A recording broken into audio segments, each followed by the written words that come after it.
Yes, I'm ready. No, I'm not in my office, but that's all right. Hello, thanks for tuning in to me. Agony Aunt Emma, celebrity agony aunt of City Live FM. I'm very glad you tuned in because we have a special guest today. Live from his London office, Al, the training manager of a legal firm. Hi, Al. Hi, Emma. And thank you for inviting me to talk to you. Thanks to you. It's such an honor having the opportunity to talk to you.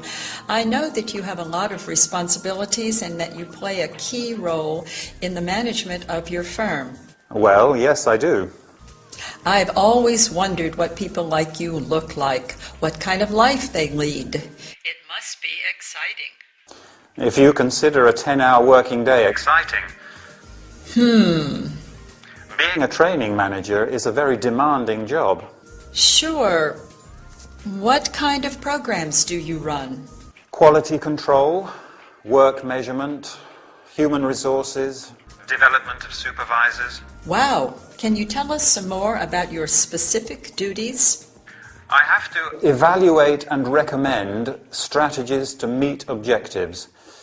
I also coordinate the development of training materials and evaluate the effectiveness of our training programs. Evaluation criteria? Yes. They have to be specific, measurable, obtainable, and timely. What about measuring your outcomes? Right. I also have to set the company's goals and measure training outcomes in order to achieve long-term success. Well, Al, thank you very much. It's been nice talking to you. Bye-bye. Thank you. Bye.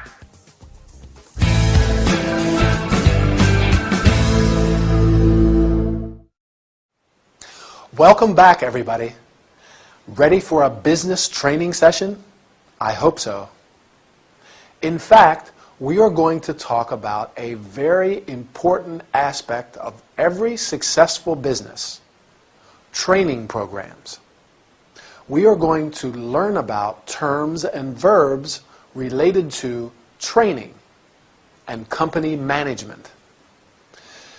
Emma is interviewing Al, training manager of a law firm. As you have heard, Al deals with training programs.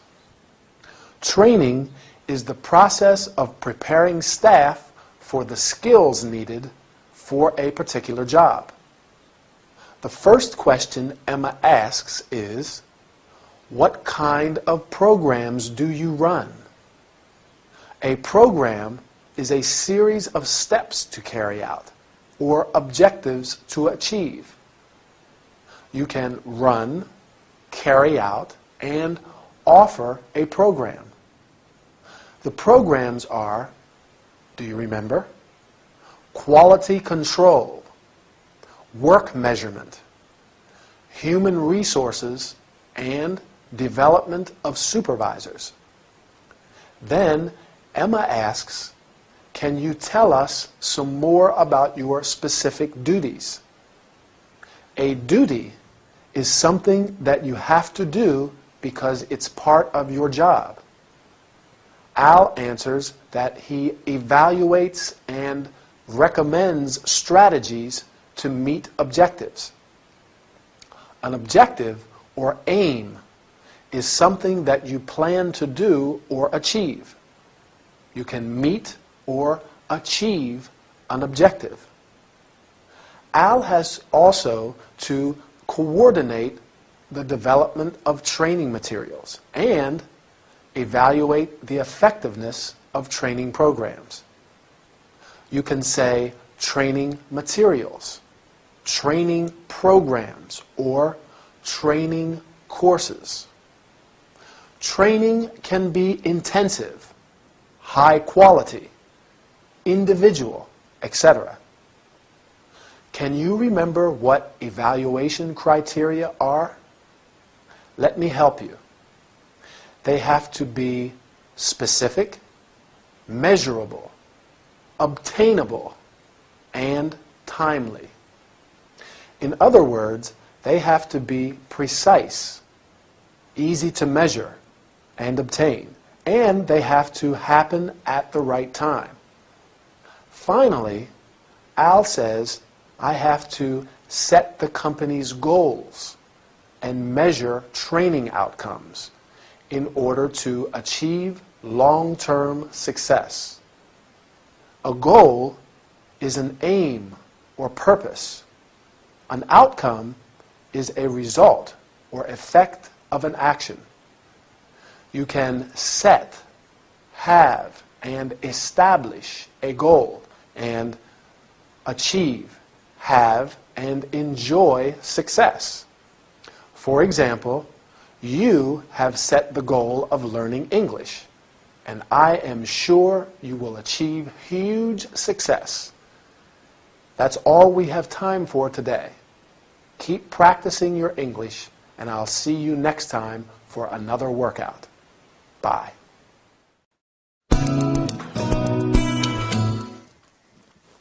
Is that everything? Yes. Good. Oh, and remember to make sure that Miss Bree's boyfriend... Diggs. Yes, Mr. Diggs. Make sure you let him know that he won't be admitted to this press conference. I'll call O'Connor straight away. Wait a minute, Linda. Let's go through it all one last time. I want to be 100% sure we haven't forgotten anything important. But we've just been through it twice.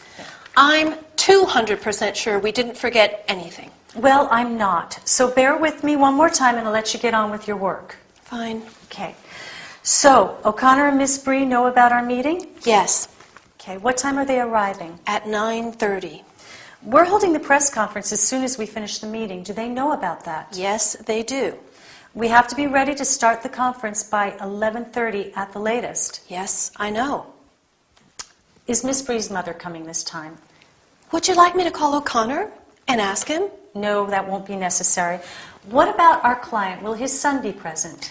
I don't know. I didn't send him an invitation. Please, Linda, I have to know who will be there. I'll find out. Is everything arranged for the buffet after the conference? Yes. I booked the catering company 2 weeks ago. I called them yesterday and confirmed everything. Okay, what time are they arriving? At around 10. What else? That's it. Are we forgetting anything? No, we've double-checked, even triple-checked everything. Ah, I almost forgot. A few journalists are interviewing Bree and Peterson after the conference. Now, we should arrange for them to have 2 rooms where they can hold the interviews. I did that yesterday. I'll let you get that. Hello, Miranda Cunningham speaking.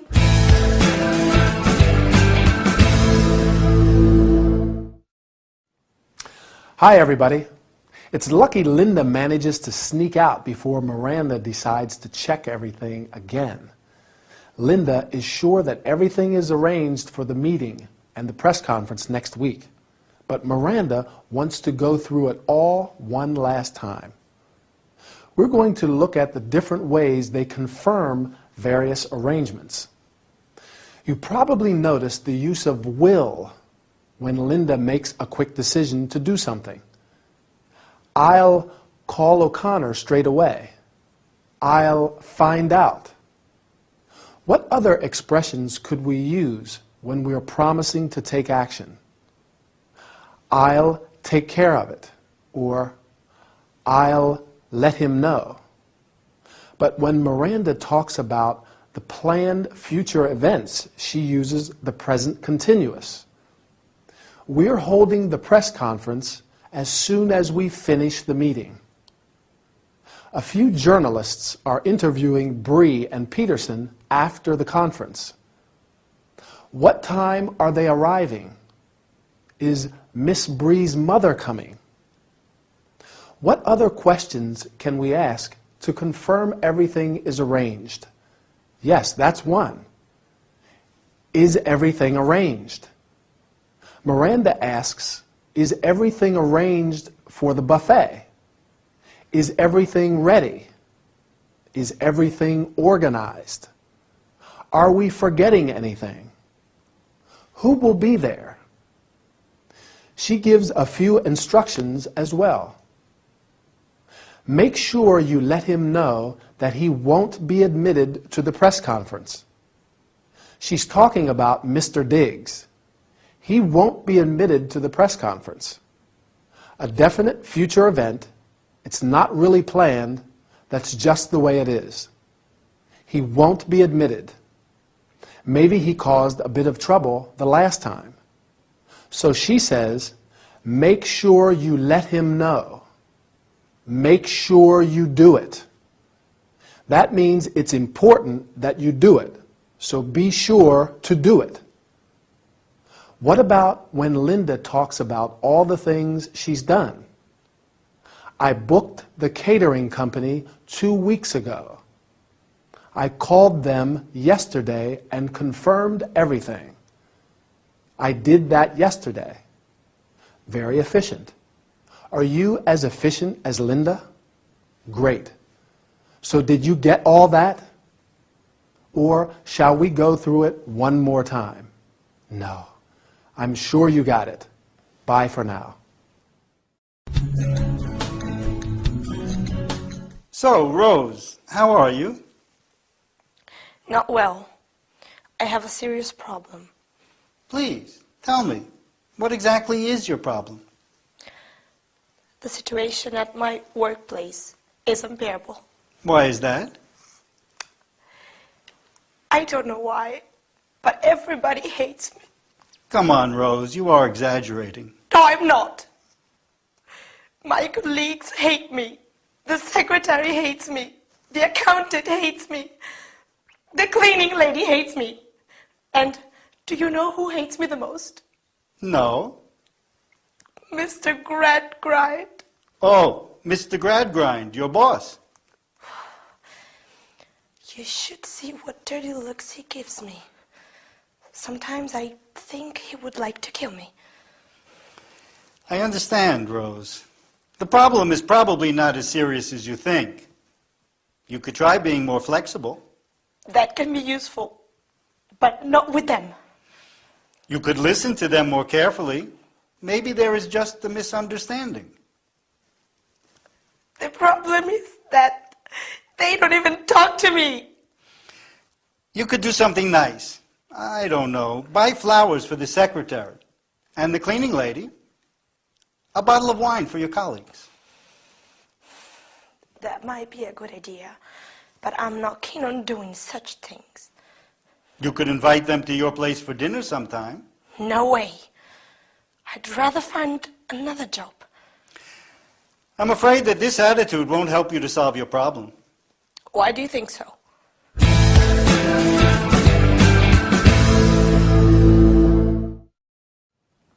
Hi and welcome. Do any of you have problems with colleagues? Well, I think that's quite a common problem, right? During this workout, we are going to talk about it. Today, we are going to learn about expressing reservations and rejecting suggestions. As you have seen, Rose visits Dr. Frazier because she has a serious problem at work. The problem is, remember? Yes, that everybody hates her. Her colleagues, the secretary, the accountant, the cleaning lady, and most of all, her boss. Do you think this is true? I don't know. However, Dr. Frazier is very patient and offers some suggestions in order to help her solve her problem. Unfortunately, Rose is very uncooperative. First, Ray suggests trying to be more flexible, and Rose answers, that could be useful, but not with them. You can also say, that is good advice, but, and the problem is that. When Ray suggests to her to make a kind gesture, like buying flowers for the secretary, Rose rejects his suggestions. Can you remember what she says? I will help you. I am not keen on doing such things. Keen means very interested, desirous to do something. For example, they were keen to start work, and he's keen on martial arts. Ray makes some other suggestions, and Rose replies, "No way," an expression used to tell someone that something is out of the question. And "I'd rather find another job," meaning that she would prefer to find another job instead of following Ray's advice. Do you think that Rose is going to solve her problem? I doubt that very much. That's all for this session. See you next time for another workout. Bye. Well, you've told me about your immediate family. Today I'd like you to tell me about the rest of your family. Grandparents, aunts, uncles, cousins. Do you want to know about my brothers and sisters? No, you're an only child, John. Just checking your memory. Right. Well, what can you tell me about your family? Well, let's see now. My family. We have a tradition of hairdressers in my family. My grandfather, on my mother's side of the family, was a hairdresser. My uncle Len, my mother's brother, is a hairdresser. I'm a hairdresser. Oh, and my father's cousin, Wendy, is a hairdresser. What a lot of hairdressers. Yep, all hairdressers. Do you get on with your uncle? Yes, we get on like a house on fire. He's like the older brother I never had. And what can you tell me about your grandfather? Oh, he died a few years ago. He was very affectionate and loyal to his family. You know, he met my grandmother when they were teenagers, and they were inseparable from that day on. She was his lifelong companion. Nice that. Yes. It's hard to find a well-matched couple nowadays. And what about your stepfather? My stepfather? Your mother's husband. Oh, I don't think of him as a stepfather. I just call him Donald or Don. What can you tell me about Donald? He's a hairdresser too. Oh. Like I said, all hairdressers. Now, if you ever need a haircut, you know who to call.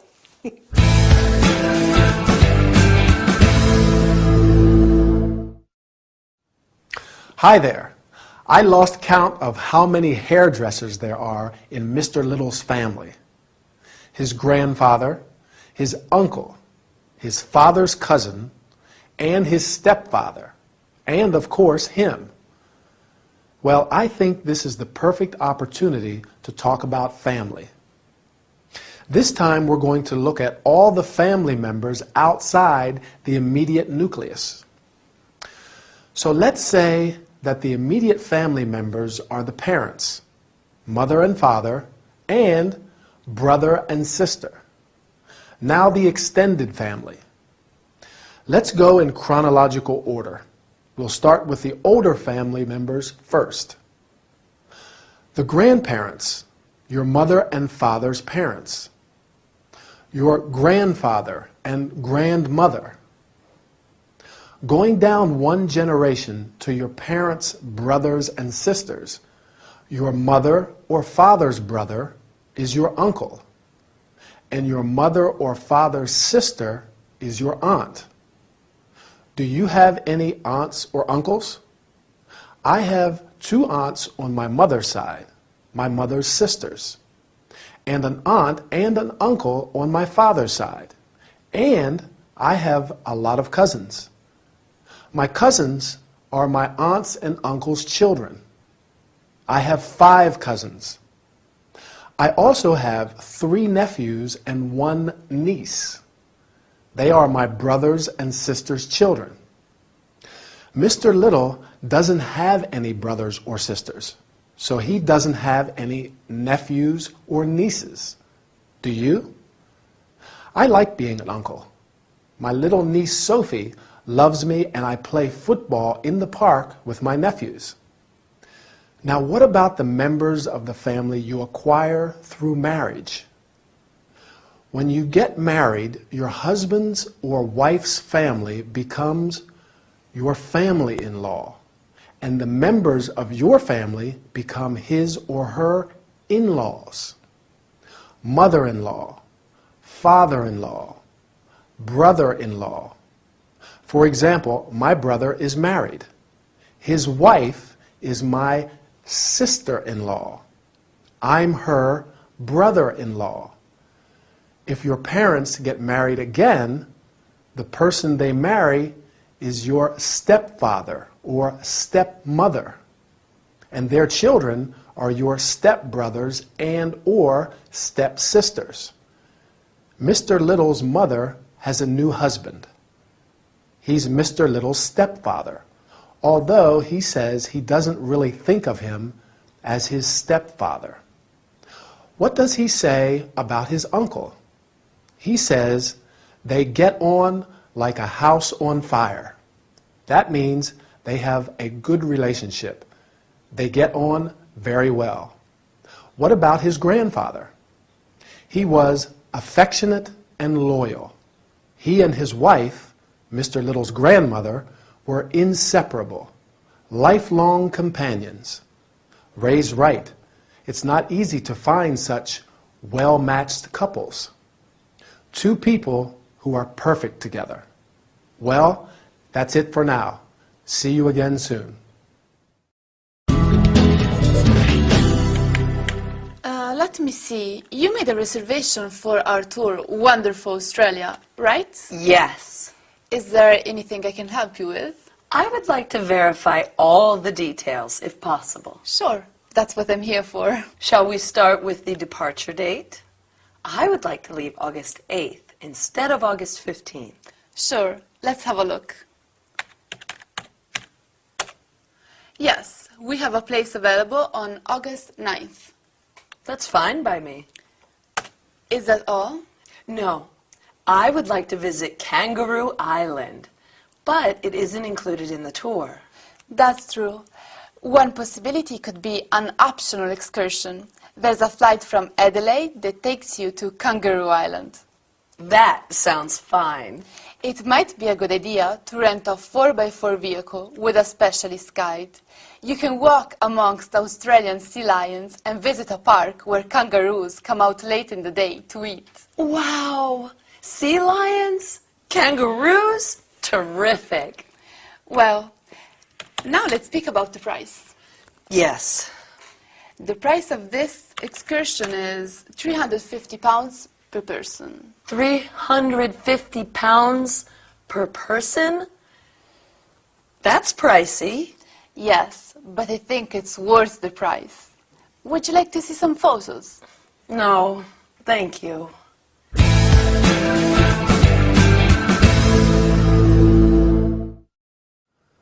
Hi, I am really glad to see you today. It will be a very pleasant workout as we are going to talk about traveling to faraway places. Today we are going to learn how to start a conversation, make and accept suggestions, reach an agreement, change topic. Emily has made a reservation for a tour of Australia, but wants to discuss some aspects before departure. She says, I would like to verify all the details. You could also say, I'm here to verify all the details, or I wish to verify all the details. Then she says, shall we start with the departure date? You can also say, let's start with the departure date, or I'd like to discuss the departure date. The travel agent tries to reach an agreement. In order to do that, she says, one possibility could be, you can also say, may I suggest, or you could consider the following options.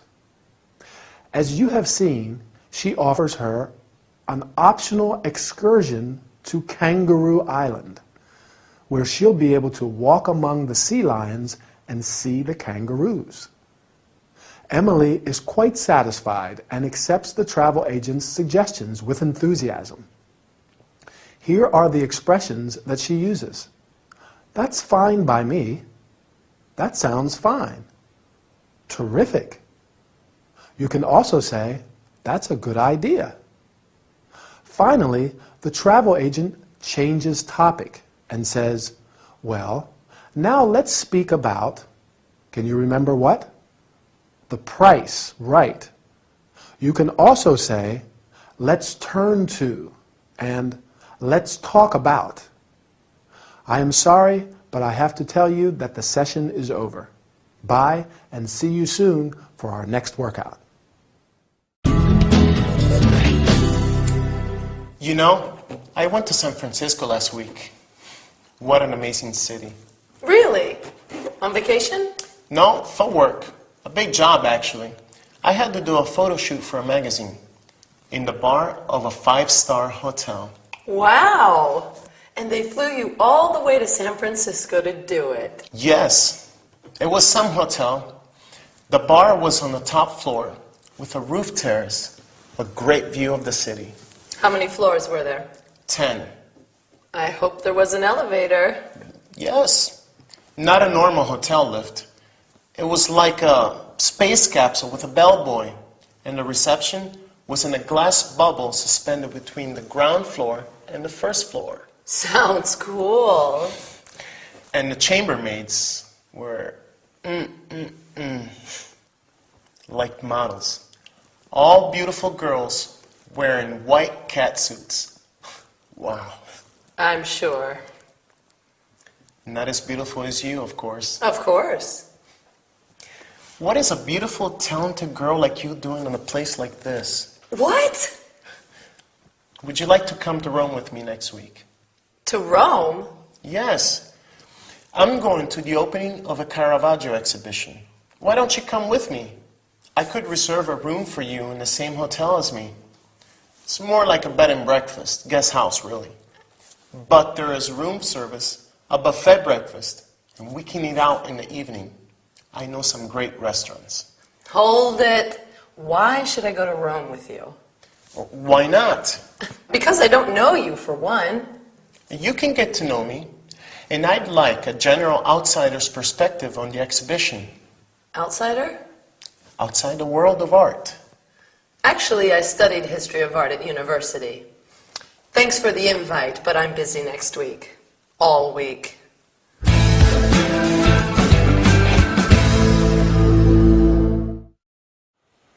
Hello again and welcome back. I don't think Archie got the reaction he expected from Emily. She was a little offended by his invitation, or invite, as she calls it. But let's get started with our training session. How does he invite her? Remember? Would you like to come to Rome with me next week? Why don't you come with me? He probably thought he was charming her with all the details about the hotel and the trip, but she turns him down. Now, as I want to talk about hotel and accommodation-related terms, I'm going to use Archie's descriptions of the 5-star hotel in San Francisco and the bed and breakfast in Rome to help me. I have to admit, the 5-star hotel does sound interesting. Do you remember what it was like? The reception was in a glass bubble suspended between the ground floor and the first floor. What do we call the person who works at the reception? The British term is hotel receptionist, and in the US it's hotel clerk. The person at the door of 5-star hotels is traditionally called the doorman, but door person is more politically correct. In the UK, they say the hall porter. Going back to the hotel in San Francisco, the lift or elevator was like a space capsule with a bellboy. The bellboy is the person who carries the guest's luggage and takes them up in the lift. Oh yes, lift is the British term, by the way, and elevator is the American term. Who else does Archie talk about? The chambermaids, apparently all very beautiful girls. A chambermaid cleans and takes care of the bedrooms in a hotel. Usually, in 5-star hotels, there's also room service and laundry service. Now, the B&B in Rome, where Archie is staying, is probably not as luxurious, but there is room service and a buffet breakfast. As the name suggests, bed and breakfast, the price of the room includes breakfast. We also call this kind of accommodation a guest house. If a hotel has a restaurant, you can often stay there half board or full board. That's when you eat all your meals in the hotel restaurant. I usually like to explore and eat out when I travel, don't you? Or stay in self-catering accommodation. Self-catering means it has a kitchen area where you can cook your own meals and save a bit of money. Eating out all the time is expensive. Well, that's all we have time for, so I'll say goodbye. See you again soon.